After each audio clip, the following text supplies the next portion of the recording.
Weeks. What kind of award do you give to dentists? That is the setup for the dad joke of the week because it's important to enjoy terrible humor. Week 21 of week 20 or of week 2025. Week 21 of year 2025 has arrived. And you are doing all of this work if you're anything like me. You are busy like one of the ants in an ant colony, moving to and fro, frantically trying to get all of this work that you have determined is important to you or to the people who matter to you done. And I think one of the things that differentiates us between ants is that we have a choice as to whether or not we are enjoying it. I was talking with my wife this week when we were sitting in the backyard watching the dogs and the birds, thinking they're just living. They're not struggling with the existential crisis of whether or not they are living well. They're just laying in the grass today. And that's what they're doing until they're not doing something else. And I think that you have the choice, for better or worse, to either love or hate what it is that you're doing, regardless of what it is that you are doing. And I think you should make sure that you are enjoying it, even if it's I'm trying to think of the worst job I can imagine right now. And I think that you can at least enjoy some aspect of that job, whatever it is, even if it's cleaning out a latrine. You can enjoy doing that bit of service for the people in your community. Otherwise, we are worse than all the animals because we are living, having the awareness that this is an existence, and choosing not to enjoy it. It's time for you to walk over to your 4K Weeks poster and fill in another square. Are you done? Okay. Sorry, just realized I just looked at the next bit of the email of this podcast, the script, whatever you want to call it, and I realized I'm a bit of a downer today with my admonition, my admonishment of you to making sure you are enjoying even the nearly unenjoyable tasks in your life. This also maybe. Here we go. Beginnings and endings. Endings and beginnings and beginnings and endings. The big beginning at the beginning and the big ending at the end are so full of mystery and pain and unknowns and fear. And I was thinking about this week and I thought maybe we get all these little beginnings and endings in the middle bit here so that we can practice. So that we can practice to be less scared. So that we can practice the ability to relax a little bit and take a breath so we can be with an ending instead of against the ending. So that we can be with a beginning instead of fighting against this beginning. And I was thinking about this as I was thinking about my nephew's graduation from college, and spring is a beginning, but it's also an ending. And I was thinking about my dad and his ending. And I was thinking about my wife and how we love to sit on the porch and just look at the things happening or not happening in the backyard. And I was wondering, what will it feel like? What will you feel like when you know there is no tomorrow for you? And you might know that for only an instant, and you might know that for an hour, or you might know that for a few months. And each one has its benefits and its drawbacks.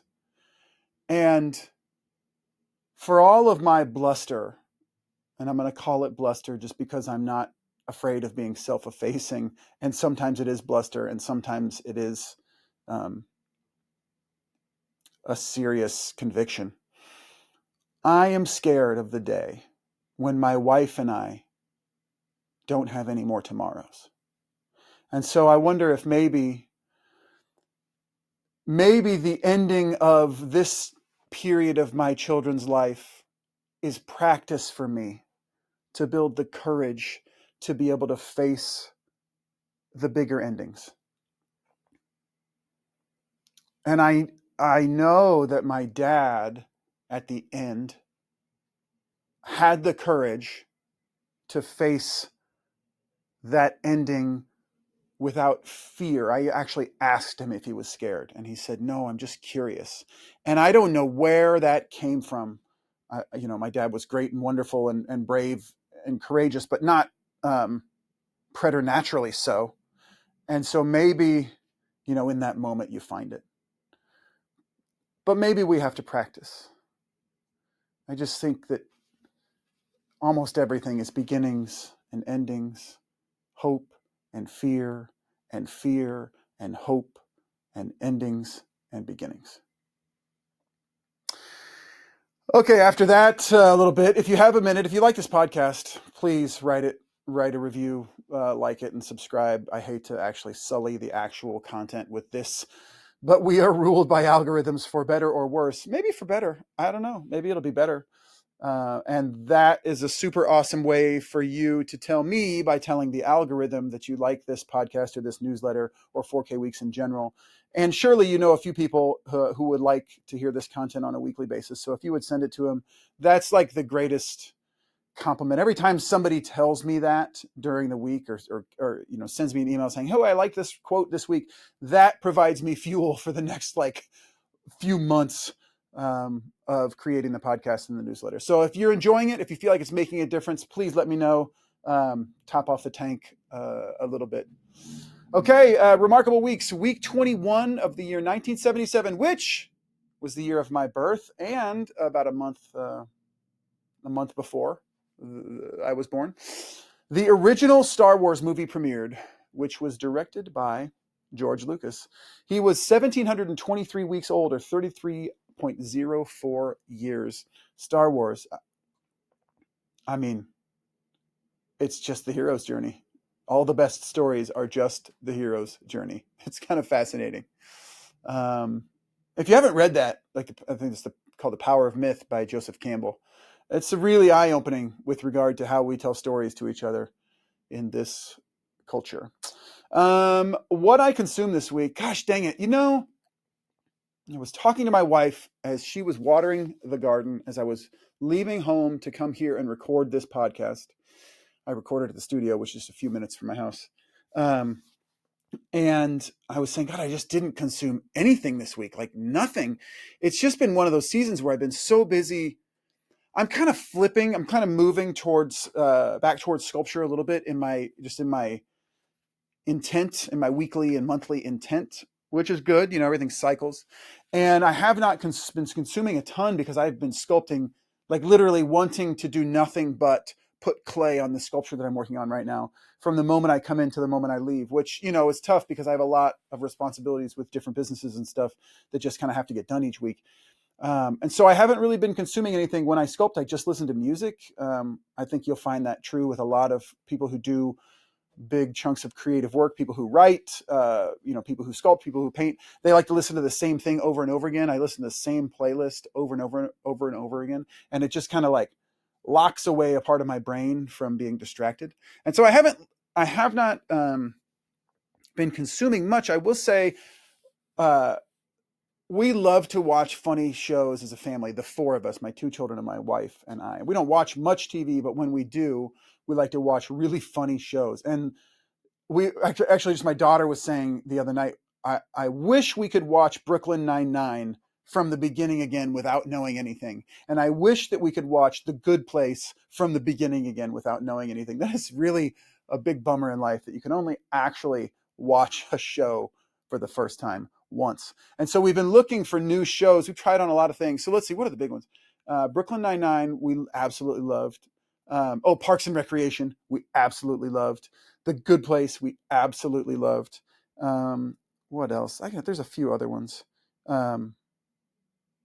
Anyway, but we started one this week that I think we're going to absolutely love because my kids and I and my wife love the Knives Out movies, the whodunit kind of thing. Benoit Blanc is the name of the detective, and also Sherlock, but Sherlock's a little bit too mature for the kiddos.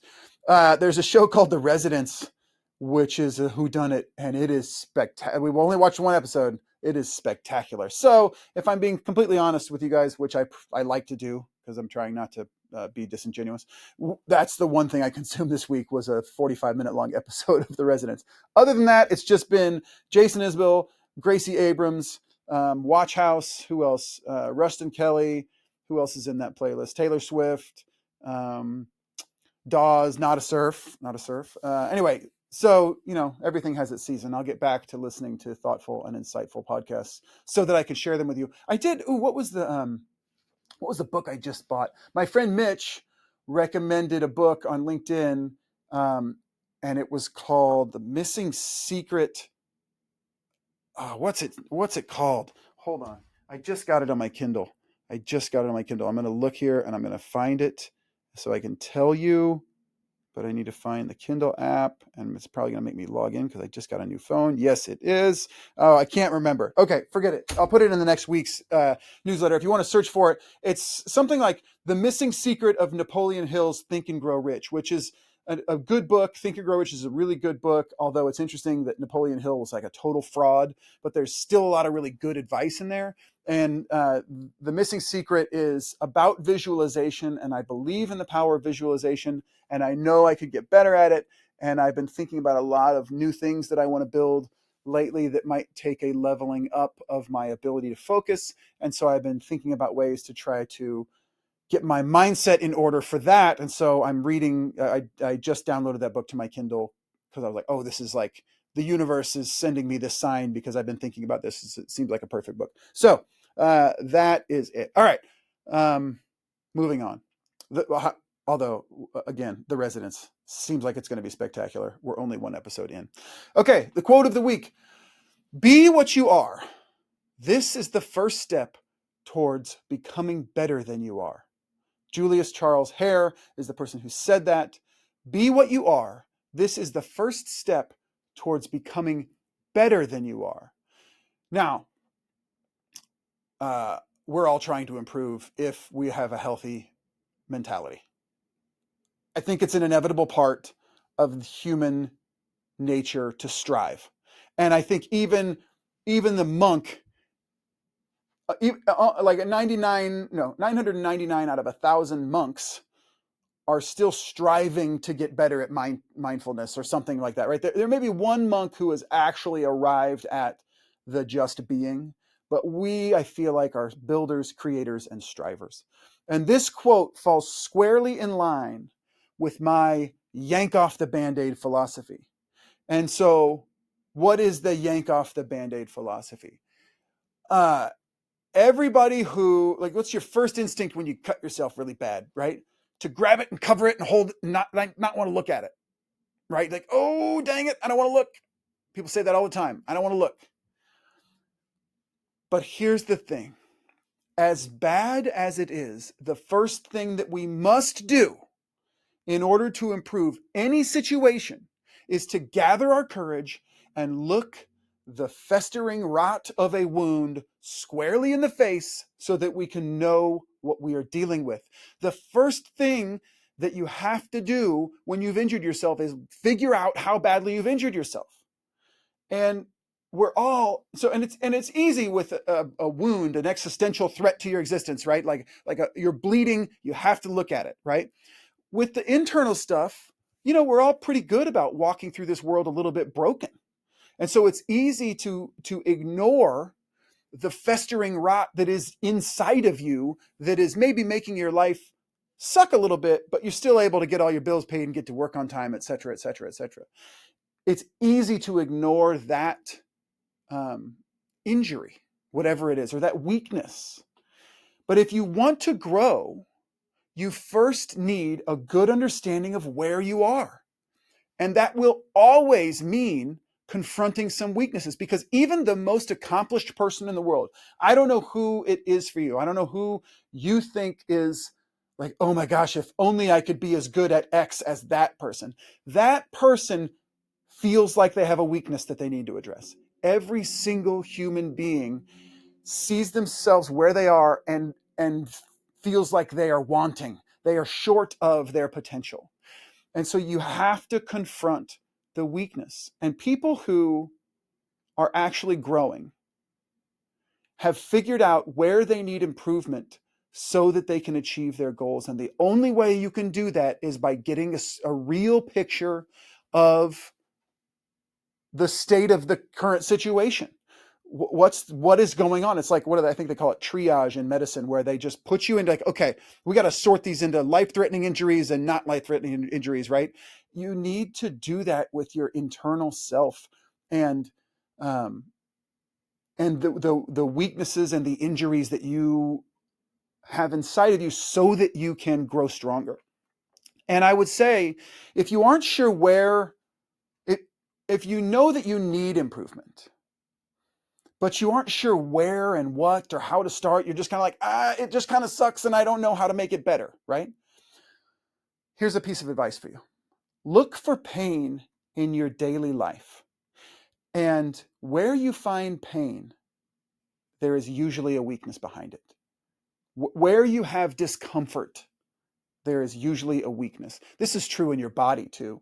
If your lower back hurts, there's likely some muscle weakness somewhere that's causing it. So, if you want to find out where you need improvement, if you want to look squarely at the festering rot of your own self, find out where it hurts, figure out what's hurting, and look for the weakness behind that. Hopefully that's helpful. I don't know. I just feel like that that no matter what, you have to muster the courage to lift up the bandage and look underneath. And that's like the first most important step of growing as a human. Some people never learn how to do it. Some people get so good at doing it that they don't even realize they're doing it. I want the splinter out. I'm not afraid to dig around in my hand. The splinter needs to leave because it is going to cause infection. The pain now is better than the pain for the next week. And so get good at looking the rot in the face and dealing with it. Okay, what I am thinking about this week, final section, here we go. This is going to sound weird. I'm thinking about my lawnmower. It's spring, the grass is growing. I love working in the yard, but it is the time where there's so much to do. And then also, I was just thinking, this is the time where everyone's coming out of hiding for the winter. And so graduations are happening, parties are happening. Everyone's like, oh, come over to my house. Oh, let's do this. Oh, let's do that. Oh, it's Mother's Day. Oh, it's Memorial Day, whatever. And then also all of the winter's yard work is there, right? And so it's a little bit stressful this time of year, getting everything done. And I have a big commercial lawnmower. It's actually one of my buddy's old commercial mowers that he used in his business. And it kind of retired to the pasture of my home. And I've had it for almost 10 years, which is likely equivalent to one commercial mowing season, but it's old. It's lived a life. And lately, actually at the end of the season last year, it started acting up a little bit. It started surging, I couldn't quite figure out what it was. And then it made it to the end of the season and I packed it away and didn't really deal with it until this year. And so it was at least mowing, but then recently it started surging and then dying after a few minutes. So it was totally useless. And I have been struggling to diagnose and repair the issue before the grass grows taller than my knees, because it's just growing so fast because there's so much rain. And it's actually, if I'm honest, it was like a legitimate source of stress in my life, because if I don't mow the yard, which, it's like 3/4 of an acre, it's sizable. It takes a decent amount of time, even with the big mower. If I don't do it on the weekends, then I've got to do it in the evenings during the week, and those are already full with other things, blah, blah, blah, blah, blah, blah. You know exactly what I'm talking about, this kind of snowballing of stress. And so I did get it repaired myself with my buddy's help, thinking it through. And there were 2 lessons that I was reminded of while I was struggling to get it running again. And I wanted to share with you the 2 lessons. So I guess the truth is, I'm not thinking about my mower. I'm just thinking about the 2 lessons that I was reminded of as I was getting the mower repaired. And so here's the first lesson. When chasing down an issue, start at one end and then work your way systematically to the other. Every single thing has a system or a type of organization or a flow chart of its existence. And when somebody seems like they have a natural ability to navigate something that you feel like is insanely complex and you could never understand it, it's likely that they just have a deep understanding of the system of the thing. So when I called my buddy, he just knows how small engines work, and I guess I kind of know, but don't know in an intuitive level how they work, right? And in this situation, the top level system is like the engine. The engine needs fuel, and it needs air, and it needs spark. And then if it has those things, then it should have combustion. And then, the combustion turns the hydraulic pumps, and the hydraulic pumps turn the wheels, and, that's it basically. And in this situation, it turned out that the fuel line was slightly clogged. But I only discovered that by starting at one end and working my way backwards. And so, when I said to my buddy, like, hey, it's doing this surging thing. And he's like, okay, well, first check the carburetor. All right, carburetor, fine. Okay, then let's see, look at the fuel pump. Replace the fuel pump. It was $15. The fuel pump was fine. And then he said, okay, well, is the gas bad? Does it smell weird? And I was like, no, I don't think so. He said, well, all right, well, you should probably drain it and see. And so when I started trying to drain it, it was coming out real slow. I was like, that's weird. Like, why is it? It's like dripping out really slowly, and it should, kind of be running out. I don't know why, I don't know what rate this engine consumes fuel, but it seems like it would be faster than this. And so I was like, all right, well, how can I figure out how to make it go faster? And it's like, oh, I know. I'll just get the air compressor out, stuff it in the end of the hose, and then just give it a little squirt of compressed air. And as soon as I did that, boom, a whole bunch of crud came out into the gas tank, and then the gas started flowing out. And so obviously, like, that was the issue, that the gas line was clogged. And so then, once I looked at that, I noticed, oh, this little filter had been knocked loose. And so that, crap from the gas tank was able to get down into the fuel line.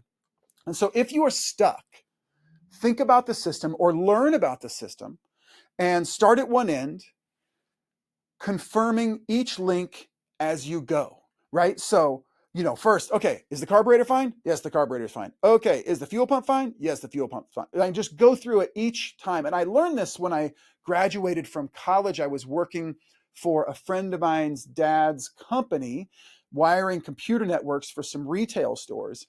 And so often you would have to, do the wiring and then test it. And it would be a multi-stop thing. It would go from place to place. And so then if it didn't work, you would have to start at one end and just test every connection. And so if you do that in a systematic way, it's like, seems slow, but it's like the fastest way to actually diagnose a problem. And so that's the first thing. Almost everything has a system. If you're trying to troubleshoot something, start with the system, begin at one end and get to the other. It doesn't actually really matter which end you start at, but sometimes it makes sense to start with the carburetor and then the fuel pump in this situation. But, some situations, one end or the other, just start and work towards the other end. So that's the first lesson. I think it's simple and intuitive, but also I think a lot of people don't think about that kind of linear type of problem solving that keeps you from skipping a step or missing a step. The second lesson is this: everything is scary before you start learning. And look, I'm pretty handy. I have been blessed with a lot of teachers who have taught me how to do a lot of things. And I understand a lot of different systems, especially when they involve things in the real world. But that handiness stops well before small internal combustion engines. And so, due to the age of the mower and kind of like its critical importance in my weekly life at home, right? Because if I can't get my grass cut every week, it grows. It's growing and it's growing, and it gets harder and harder to cut. And so I've been a little bit afraid of something going wrong because I would have no idea what is causing it. Like, I don't know something broke. It's broken. And that's actually, in life in general, it's terrifying to not know how something works and be afraid of it breaking.